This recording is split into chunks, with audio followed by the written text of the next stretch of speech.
You may now begin your presentation.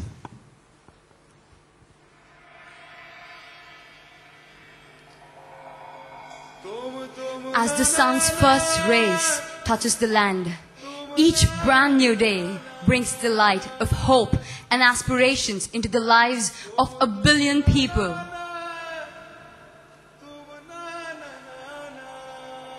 Namaste and welcome to India, the land of ancient civilizations, rich cultures and myriad languages.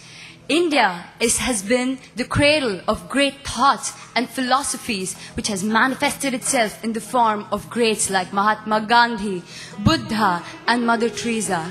India is indeed the land of tolerance and peace, and the cultural diversity of India has all along been the strongest unifying factor. We belong to Tamil Nadu, which is one of the 28 beautifully incredible states of India. And we are from the Alpha Arts and Science College, which is the pride of South India. And we represent the inspired youth of India who are raring to create that difference. Good afternoon, I am Arundhati Ramanathan, doing my final year of undergraduation in biochemistry. Good afternoon, I am Deepak, doing my undergraduation final year in computer science. Good afternoon, I am Sindhu, doing my final year biotechnology. Good afternoon. I am doing my second year undergraduation in electronics. Good afternoon. I am Krishna Chaitanya, doing my second year undergraduation in commerce. And now we present to you a portfolio of our projects. The Palmyra palm is nature's gift to mankind.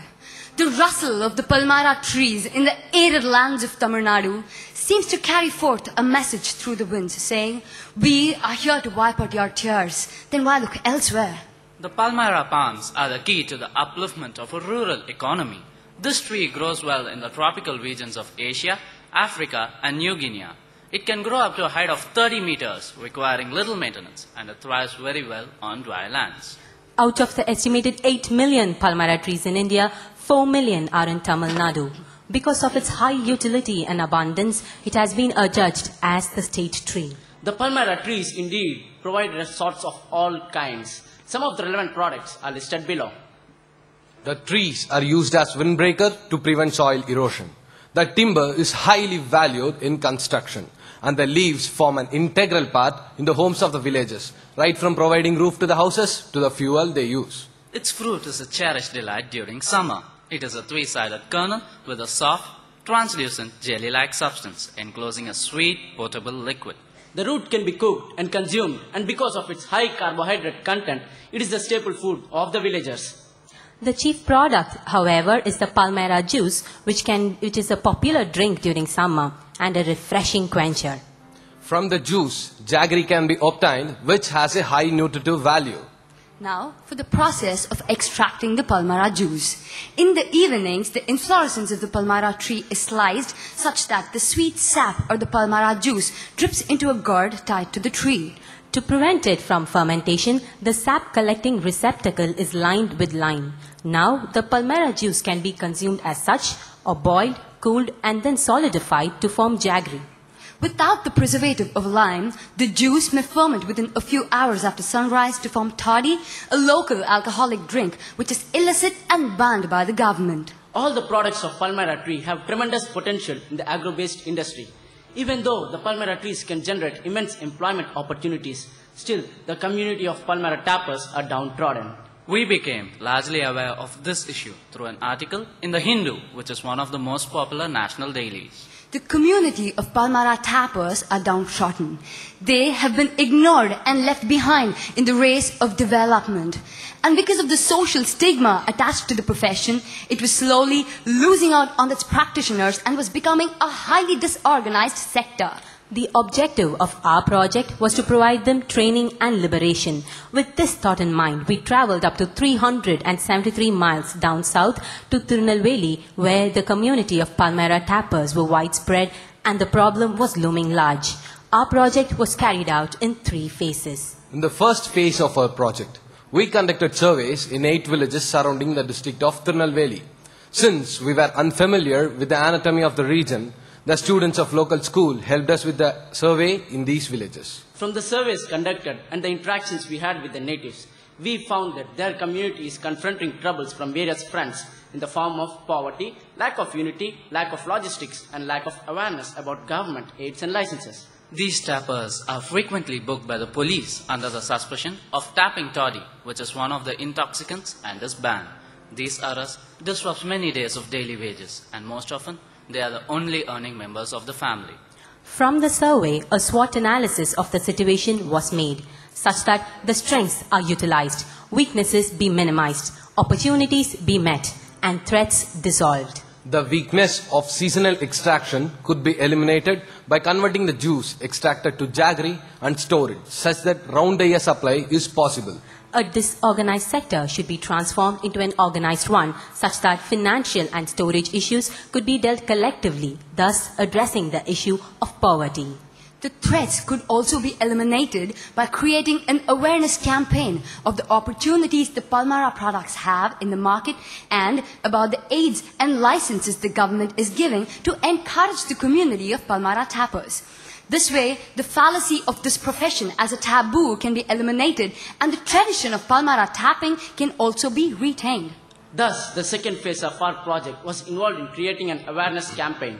We presented our analysis to our sponsors, namely the Tirunelveli Social Service Society, an NGO, the Labour Commission associated with Catholic Diocese of Palayam Kottai, and the Youth Centre.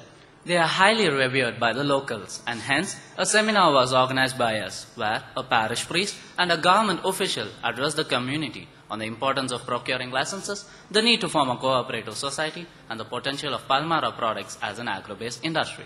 This effort is in concurrence with the SIFE criteria 1 and 2. Let's take a look at criteria 1.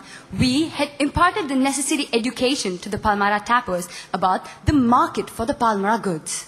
Criteria 2. We had showed them the ways to improve their business and how they could collectively manage their funds through a cooperative society.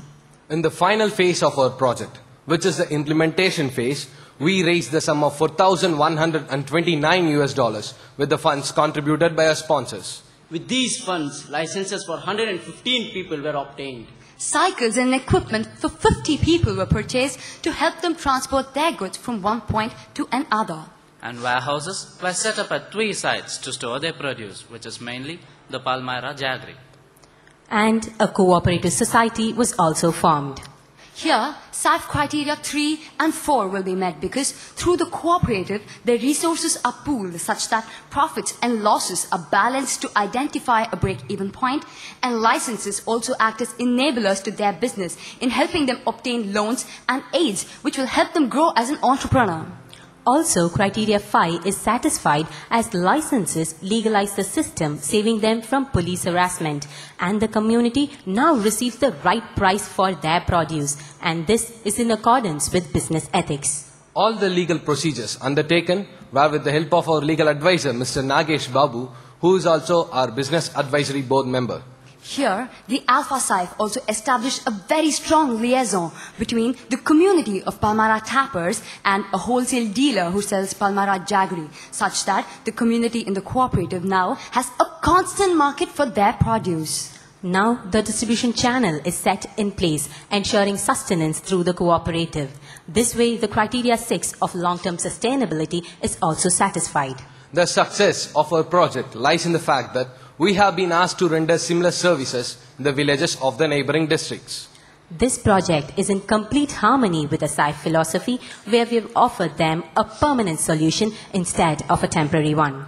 This has also resulted in an increase in their daily wages by $1.86. Thus, this effort is a giant step towards community upliftment as we have provided them financial independence through financial literacy. Now we take a look at our next project. 70% of India's economy revolves around agriculture, and this is a land where people's livelihood largely depends upon this profession. But a large section of farmers remain poor agriculturists with meager amounts of land. Also, they are victims to droughts and floods due to irregular monsoons. This takes a huge toll on their lives, propelling them to borrow money from moneylenders. Unable to repay the sum, they gradually become indebted to them and spend most of their lives trying to repay the debt and the heavily mounting interest. Tamil Nadu is one of the states where such a situation still prevails. The current rate of farmer suicide is 19.1%. We, the Alpha SIFE team, on assessing this situation, proposed an alternate occupation for the community of farmers, and that is sericulture.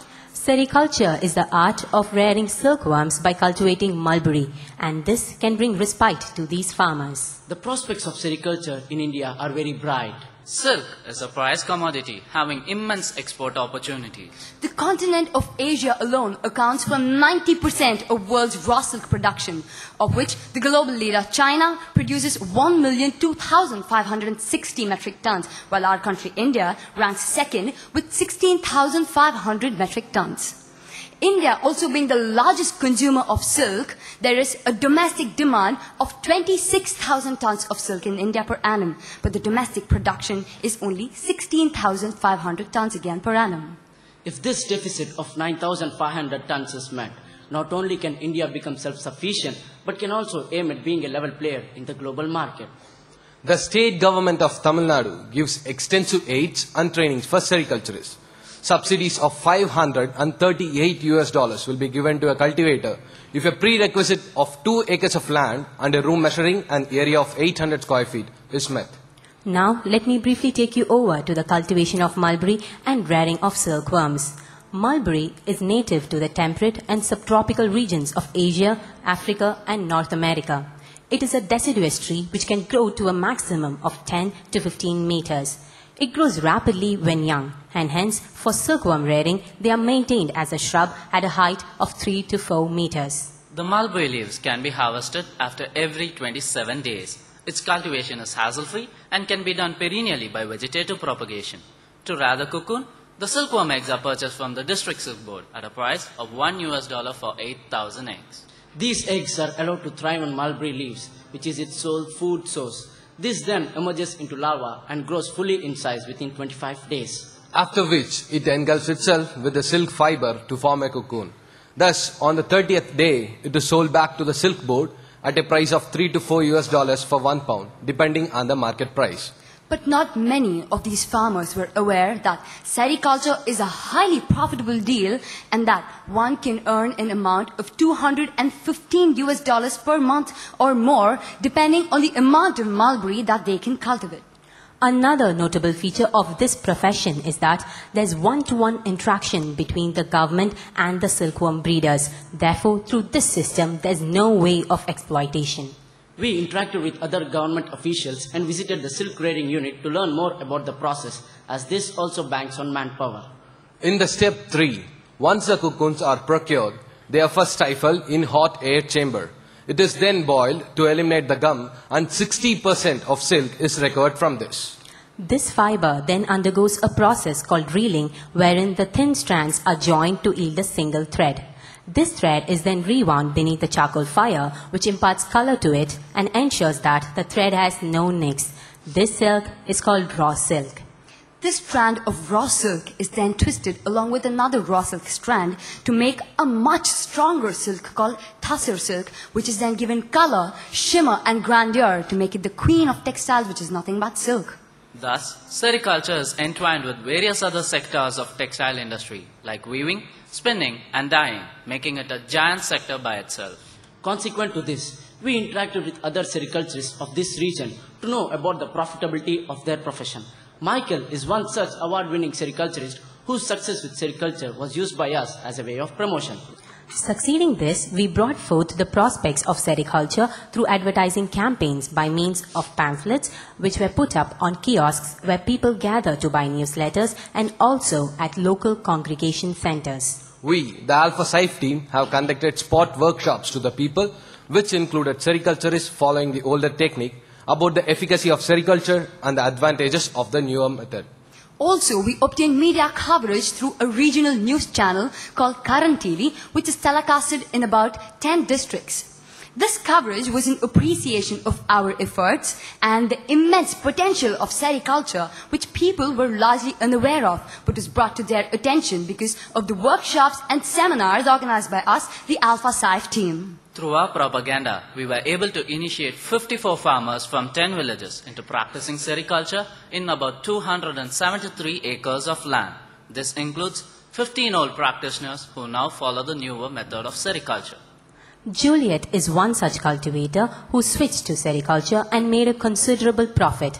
She is a young entrepreneur who realized the immense potential of the silk industry and utilized the available resources to the fullest. The profit she earned from sericulture was $4,776 per annum from an investment of $933, while cultivating seasonal crops like paddy and groundnut resulted in a loss of $373 per annum from an investment of $814. This project of ours is in concurrence with all the SIFE criteria.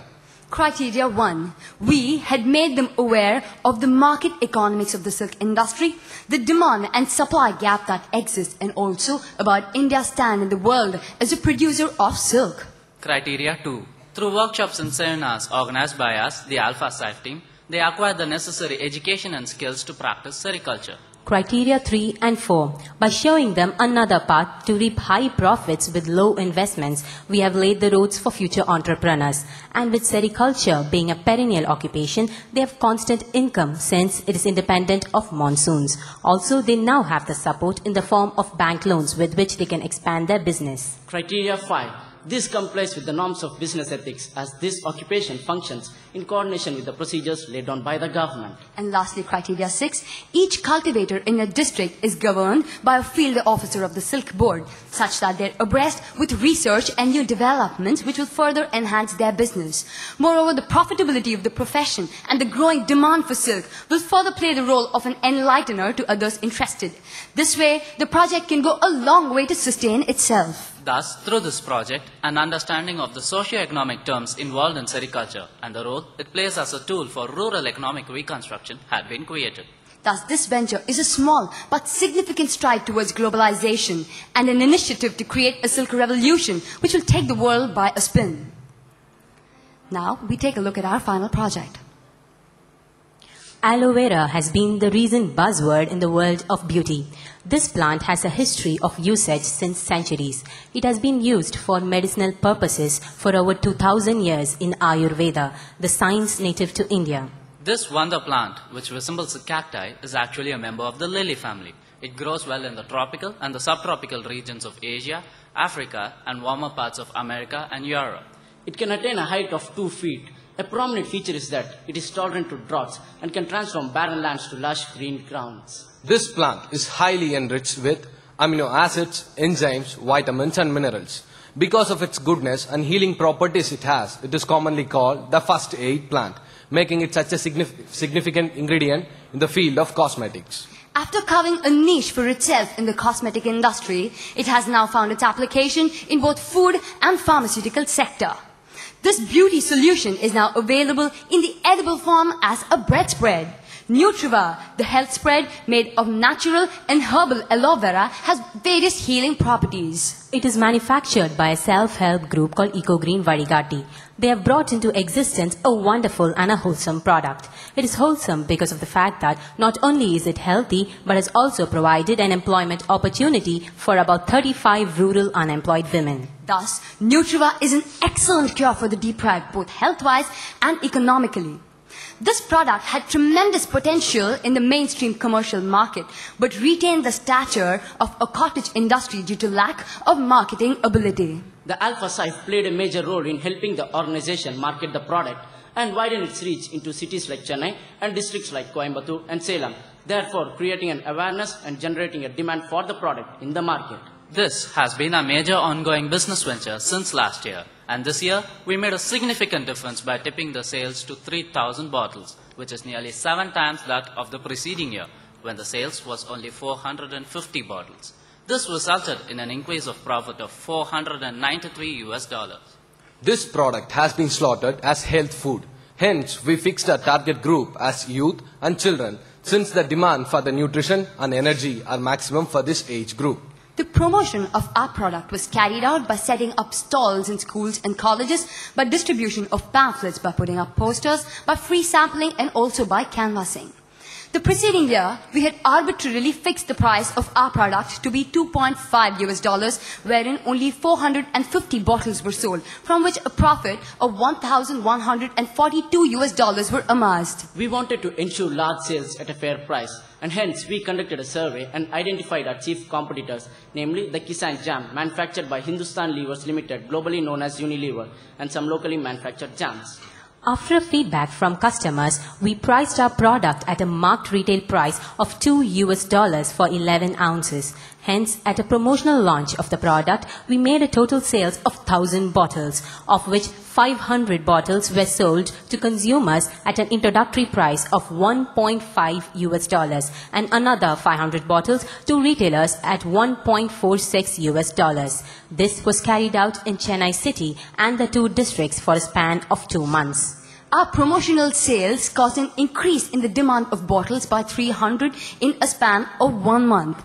And from a sales report that we received from the retailers, we found that 75% of the sales were from consumers who had already tried the product. Succeeding this, there was a reorder of 1,700 bottles from retailers, since there was a significant customer pull. Thus, the price of $2 was retained for 11 ounces of Nutriva, where the total profit margin for the manufacturer would be 71.4%, with the Alpha SIFE 15%, and the retailer a 32.3%. Also, the Alpha SIFE team had established a strong distribution network. The gap between the retailer and the manufacturer was bridged by a distributor, who will now replace Alpha SIFE to ensure that the supply meets the increasing demand. At the end of this financial year, a profit of $1,634 were made, and this profit was made by selling a grand total of 3,000 bottles. This profit was forwarded to the rural women employed in this industry to help them establish their own business and expand their distribution. The logistics involved in this project was of prime importance, since we needed to store our inventory in 3 different places for promotional sales. Thus, from the investment, $322 was devoted towards rent and $86 towards conveyance expenses. Now for the criteria met. Criteria 1. We increased the sales of our product to 3,000 bottles after identifying the market response and establishing a pricing strategy to ensure maximum returns. Criteria 2. We acquired the skills of establishing a marketing strategy through distribution of pamphlets, setting stalls, and free sampling. Also, the dynamics of a commercial market was analyzed to streamline a small-scale industry to that of a commercial one. Criteria 3. Our venture increased the business of our manufacturer, and at the same time, we made a considerable profit while augmenting the sales since last year. This is a clear demonstration of our entrepreneurial skills. Criteria 5. This product holds valid certification from the health department. And now, the women earn fair wages for their produce. Thus, it is in compliance with the business ethics. And finally, for criteria 6, this project has now acquired the momentum to sustain itself, since we have established the vital link between the manufacturer and the retailer, and an awareness of the product has also been created. And from a feedback survey, we found that there was sufficient customer pull in the market, which propels the manufacturer to increase supply. Thus, through this venture, we have obtained some happy customers who cherish Nutriva for its ensemble of nutrition and taste. This business deal has thus not only made us aware of the principles of business, but has also brought into light every other detail which controls the economics of the market. Now, all the projects presented here show the dependence of the 3 communities that we have addressed on the agro-based economy, which is further strongly influenced by monsoons, thus affecting their per capita income. Our efforts have ensured that they have a stable means of income along with high profits. Thus, we, the Alpha SIFE team, take immense pride in saying that we have taken the initiative to create a difference for a better tomorrow. Thank you. Thank you, SIFE India. Judges, you may now begin the question and answer period.